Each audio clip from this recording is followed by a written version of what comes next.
This video is sponsored by pcbgogo. Get 5 to 10 high-quality 2-layer PCBs for just $5. You customers get a $20 coupon, so check them out in the link in the description below.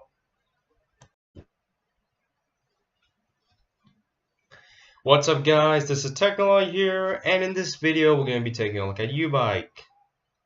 Now, for those of you who don't know what U-BYKE is, it's an open source project that me and some other people have been working on. Yeah, we've been working on this for like, I don't know, about a month or so.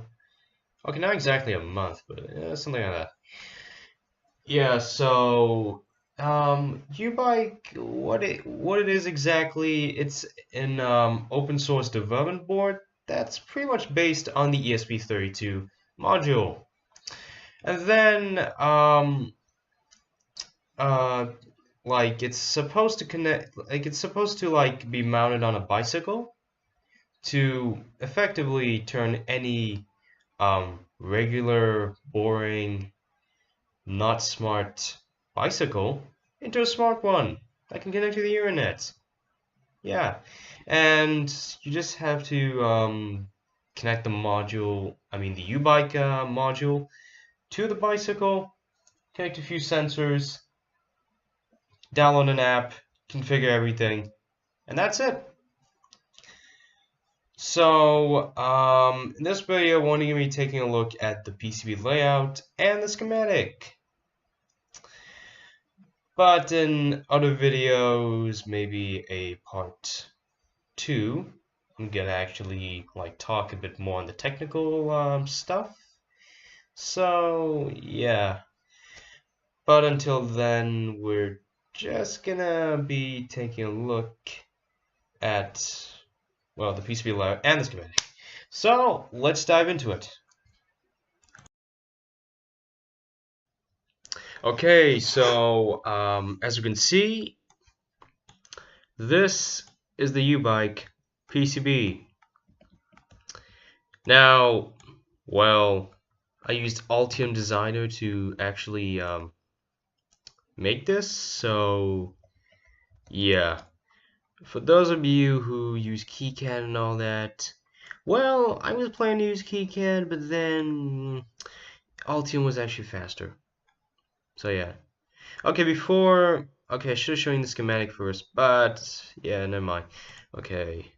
Alright, so here's the schematic, and well, the only issue with U-BYKE is that the components are not very budget friendly, to be honest. For example, this chip here, it just costs $11 for 10 of these.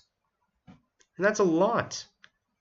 If you're actually going to mass production, that's gonna come to a lot if you buy real of these. But they do actually work great. So yeah, and this is actually the easiest one I could actually find on the internet.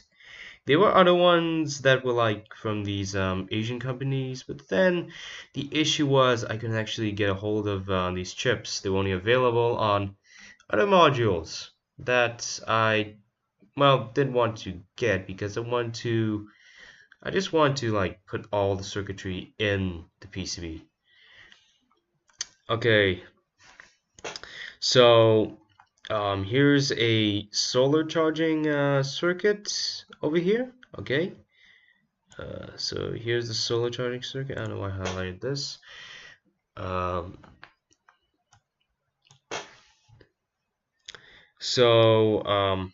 The solar charging circuit uses the CN3083. Well, it's a charge control IC for solar panels and all that. And yeah, that's pretty much what I could find. This is actually available on AliExpress, but unfortunately, as I said, the problem with U-BYKE, this is not very budget friendly. So to cut costs, this is gone.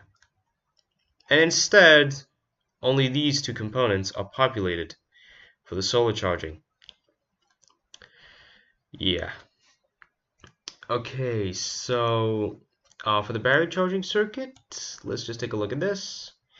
I used an LTC 4054 IC that's, well, relatively cheap. And if you go ahead and look at boards from SparkFun and Adafruit, the ones that actually can be battery powered, they actually use pretty similar chips to these, or even equivalent, because you can just swap it. I mean, they come in the same package. You can just swap them and they work. It's the same pin layout. Yeah, effectively it's the same thing, but yeah, and these things like are really good if you have really compact, um, devices and all that. So that's the good thing about this battery charging IC. Now over here we have the ESP32, ESP32 ROM32. So you get many variants of these modules. To get like if you want FCC approved or C, or both, C and FCC approved modules, not modules, I mean like the board, then it's a good idea if you actually get the module. But then the problem with that is that it just costs a lot of money if you go into mass production.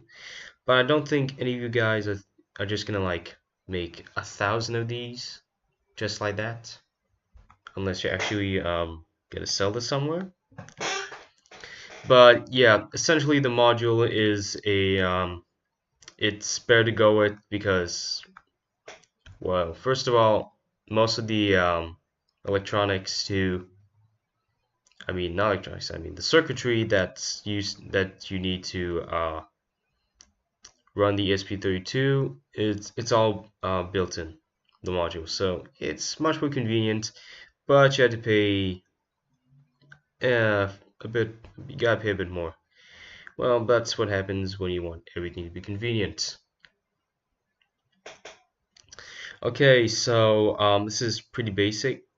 All I did was like all the IOs and just put headers here. Now that, yeah, it's pretty simple. And on P5, that's what's on the board. Hold on, let me show you. That's where I'm actually going to be programming the module because, well, I was actually thinking of putting a USB to UART programmer. If you don't know what that is, well, that's pretty much that chip you see on Arduino boards or Node MCU boards that might be like a CP2012 or a CH340. You get many kinds, but because sometimes this just might be in like in a mode, I don't know what, I think idle mode. Yeah, no, not idle mode. Like if it's not being used, and if it's not being used, well, it's still going to draw power if it's connected. So it's better if you just remove the USB to UART circuitry and just add an expansion. Just add a header so that you can program it. Okay, so actually before I actually finish this video, let me just talk about more on the step-down converter.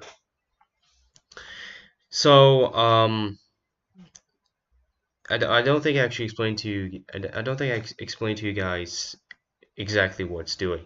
Okay, so the battery, the lithium battery, it has a voltage of 3.7 to 4.2 volts. 4.2 volts is the maximum. So the problem with this is that the ESP32 can handle that. You can only handle 3.3 volts. Well, it can go to 3.6 volts, but it's a good idea if you have 3.3 volts, especially if you have sensors that work on 3.3 volt logic. And then what this does, it pretty much steps down the 3.7 volts or 4.2 volts to 3.3 volts.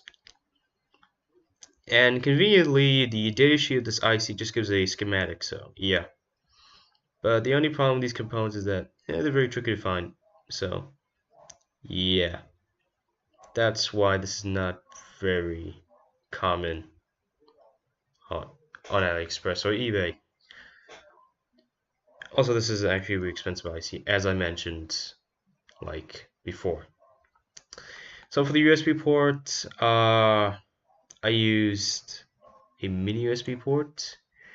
That is like a couple of days after designing the board and getting it made, I actually found a footprint for a micro USB port. So now I'm stuck with a mini USB port, and well, there's nothing wrong with it, but I got plenty of micro USB ports, so that would have been convenient. But for the mini USB ports, I think I only have one, so that's the only problem with that. Anyway, not all the components have arrived yet. So when I actually get them and actually manage to assemble a prototype, I'm just gonna let you guys know if it works or not, or something blue, who knows. Okay, so now we're gonna take a look at some footage of a PCB.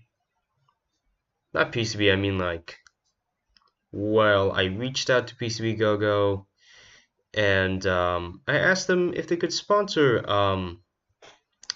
some PCBs for this video, and they actually accepted. So let's take a look at them.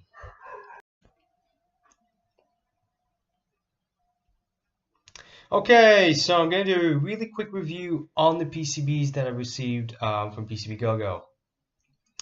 So first impressions on the packaging was actually really good. It was packed in a cardboard box, and the PCBs were vacuum sealed, so I kind of like that. So when I took the PCBs out of the vacuum packaging, I inspected them, and I didn't find any mistakes, and I didn't find any scratches out on it too, so that's nice. And yeah, the silk screen was clear. The PCB footprints were good, and pretty much everything else was just fine. So yeah, that's the end of the quick review. So I would like to thank pcbgogo for actually sponsoring this video, and in part 2 of U-BYKE, I'm gonna actually show you guys the technical stuff. And if you guys want to check out the project, you can check in the GitHub link in the description below. And I'll see you guys in the next one. Also, don't forget to subscribe and leave a like.